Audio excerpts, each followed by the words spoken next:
À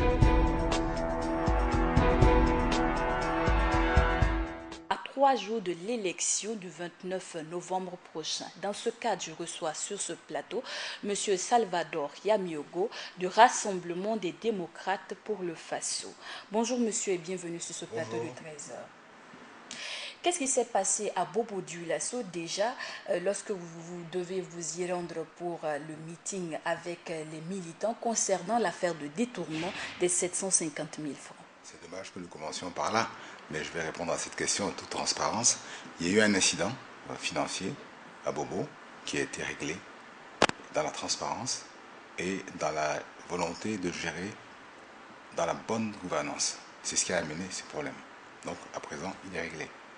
Dans ce cadre-là, des propos ont été dits, des propos du candidat en liste qui dit ceci, je cite, de votre part, on vous demande simplement de trouver 200 à 300 personnes et les mettre dans une salle.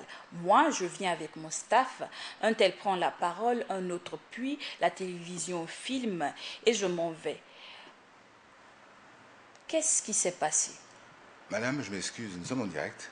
Oui, et je ne sais pas d'où ces propos viennent. Et je ne comprends pas qu'on m'invite pour parler d'un programme, d'une campagne, et qu'on démarre par un incident qui s'est passé à Bobo. Et dont je vous dis qu'il est réglé. Alors, ces détails, ces propos qu'on me porte, je ne sais pas d'où ils viennent. Ces propos viennent des candidats en liste de votre parti aux législatives. Et ces propos, on se demande, plusieurs personnes se posent la question à savoir si elles n'entachent pas votre campagne présidentielle vu que vous voulez être élu au soir du 29 novembre prochain. La première des choses, si ces propos émanent des candidats, c'est eux qu'il faut interroger. Deuxièmement, si vous pensez que ça peut entacher ma campagne, c'est qu'il y a peut-être un biais dans cette interview. Vous commencez par des propos qui, dans votre esprit, peuvent entacher une campagne. Je trouve cela très peu équitable. Ceci étant, si des propos ont été tenus de la sorte, il faut convoquer les principaux responsables. Moi, je n'ai pas connaissance d'avoir tenu ces propos. Mais en tant que président du parti, vous êtes redevable en particulier envers les candidats qui se présentent à la législative sous la bannière de votre parti dont vous êtes le président. Absolument, je suis président d'un parti dans lequel il y a un présidentiel et un scrutin législatif. S'il y a un candidat, s'il y a un problème sur une liste, au motif que c'est dans mon parti, je ne peux pas occulter ce problème, cet incident. La bonne gouvernance commence par soi-même.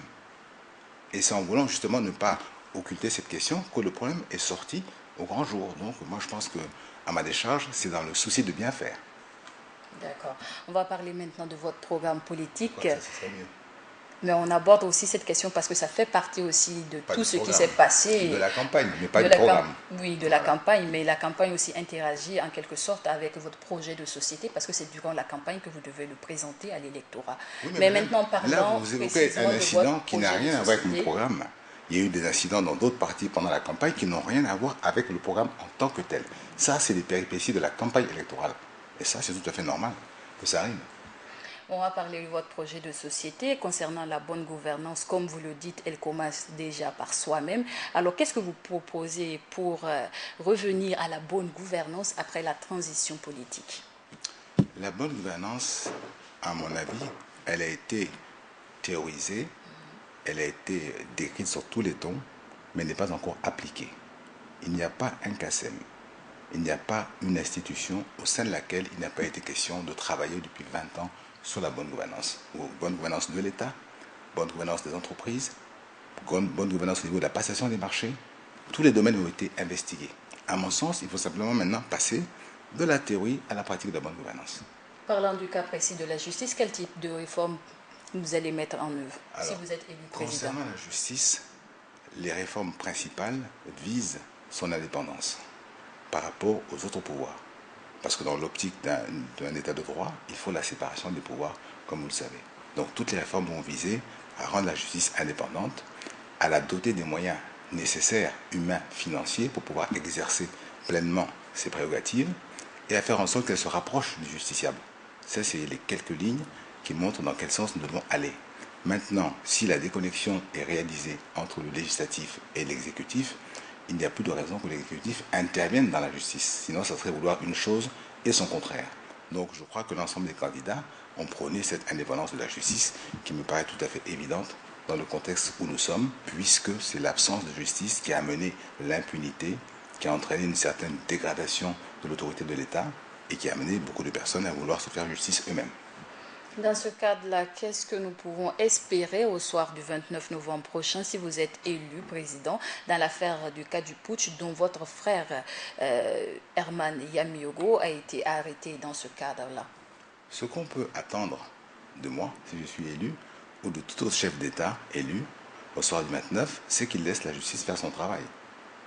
Jusqu'à ce que la culpabilité de quelqu'un soit établie, il est supposé innocent.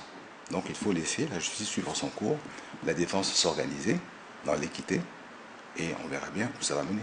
Dans le même cadre, quelle devenue judiciaire pour l'ex-président Blaise Compaoré? De la même manière, ce sera la justice de trancher.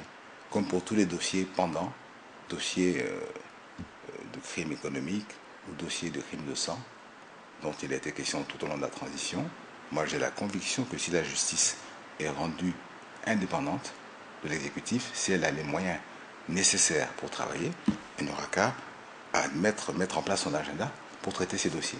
Il y a des dossiers pour lesquels toutes les pièces peuvent être réunies déjà, au stade où nous parlons.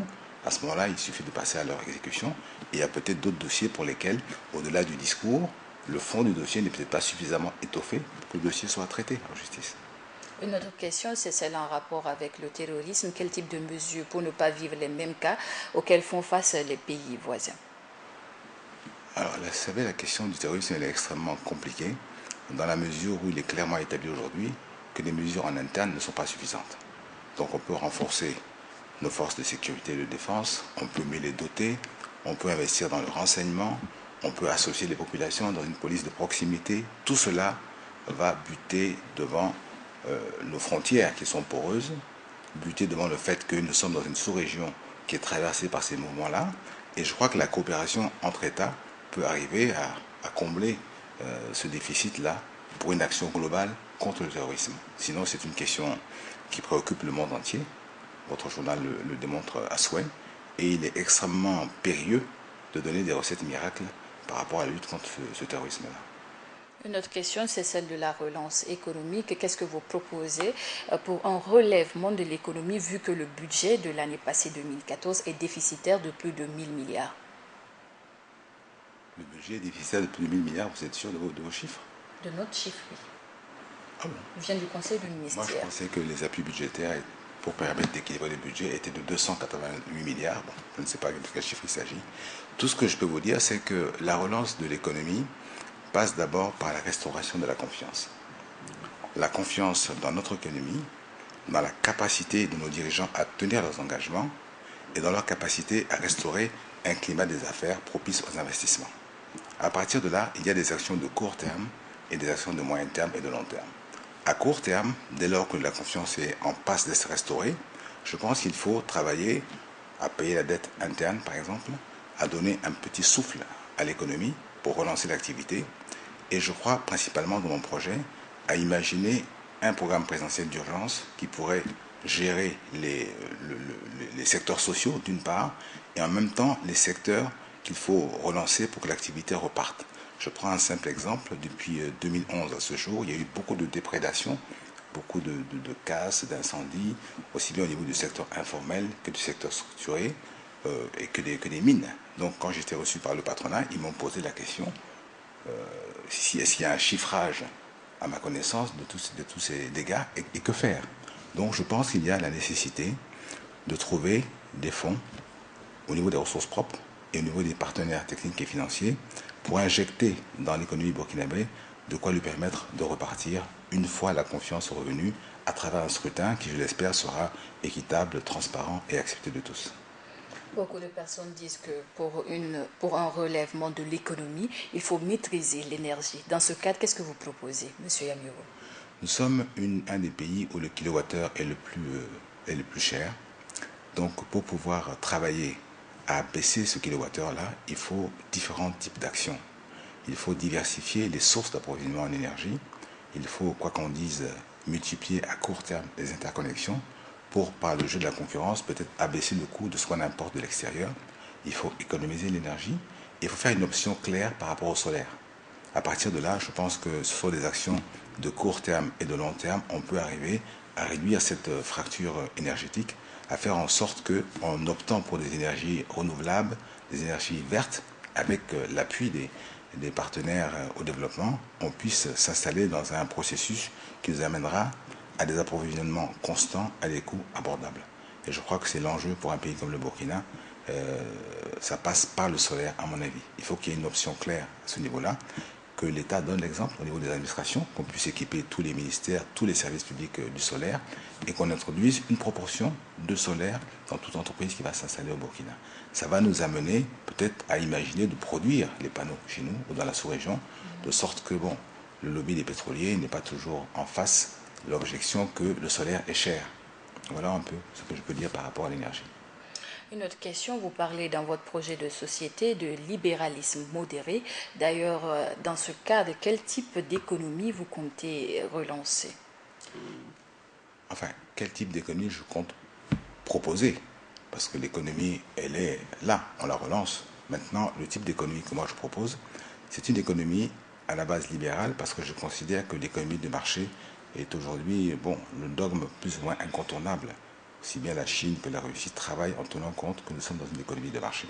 Maintenant, pour des économies en développement comme la nôtre, le fait d'accepter le marché ne doit pas pour autant nous faire perdre de vue que l'État doit garder des prérogatives régaliennes importantes en matière d'éducation, en matière de santé, en matière d'infrastructure, en matière de culture notamment. Donc il faut que nos ressources propres soient en priorité orientées vers ces secteurs stratégiques ou prioritaires. À partir de là, le gap dans le financement qui nous sera requis pour nous développer, on doit aller le chercher sur les marchés financiers, là où il y a de l'argent. Et je crois que c'est à travers une bonne organisation du secteur privé, sous la houlette d'un État qui sait que l'économie dans sa toile de fond est libérale, que nous pourrons progresser. Le secteur privé est pourvoyeur d'emplois, il est créateur de richesses. Malheureusement, peut-être que dans la dynamique qui a été celle de notre pays récemment, il n'a pas été, il a été peut-être décrédibilisé, ou alors il a été peut-être à subir, parmi les premiers, à subir certaines victimes, certains effets collatéraux, je dirais, de la situation qu'on a vécue. On a vu ce qui s'est passé au niveau des mines, etc. Donc, il est important, à mon sens, que le peuple burkinabé se rende compte, accepte le principe qu'on a besoin d'un secteur privé fort, organisé et soucieux aussi des intérêts du Burkina. Et c'est à l'État d'imprimer cette marque-là au secteur privé. Le secteur privé doit arriver à créer des emplois, il doit arriver aussi à intégrer la donne que, même si le système est libéral, l'État a son mot à dire dans la planification du développement et notamment dans les perspectives d'emploi pour les jeunes, pour les femmes. Monsieur Yamiogo, vous avez abordé tantôt la question de l'éducation et comme vous le savez, il y a plusieurs crises au sein de nos universités, surtout relatives au système LMD. Alors, qu'est-ce que vous allez faire en tant que président si vous êtes élu?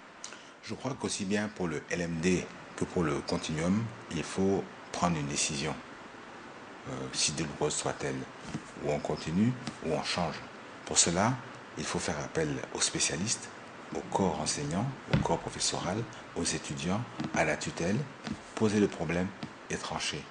Dès lors que l'objectif dans mon programme, c'est de faire en sorte qu'il y ait une éducation pour tous, ça c'est fondamental, un enseignement obligatoire et gratuit jusqu'à 16 ans, et un enseignement supérieur qui se module en fonction des besoins de notre économie et en fonction de la planification que nous avons de son futur.